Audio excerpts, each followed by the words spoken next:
இனிய காலை வணக்கம் அன்புக்குரிய மாணவர்களே. நம்ம கூட கந்தசாமி ஐயா இருக்கார். இன்றைக்கி ஒரு அற்புதமான குறள் பார்க்கலாம். நட்பாராய்தல் என்ற அதிகாரத்திலிருந்து.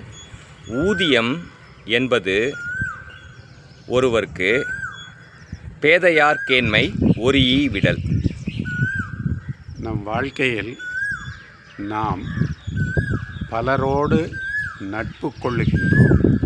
அவ்வாறு நட்பு கொள்ளும்போது அந்த நண்பர்கள் நல்ல பண்பாளர்களா, அறநெறியில் செல்லுகின்றவர்களா, மேன்மக்களா என்பதை ஆராய்ந்து நட்பு கொள்ள வேண்டும்.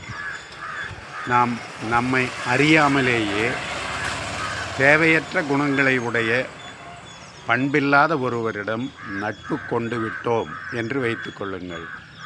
அவர் எப்பொழுது பண்பில்லாதவர் என்று நமக்கு தெரிகிறதோ அப்பொழுதே உடனே அவருடைய நட்பை நாம் முறித்து அவரிடத்திலிருந்து நீங்கி விடுதல் நமக்கு நன்மையை தரும்.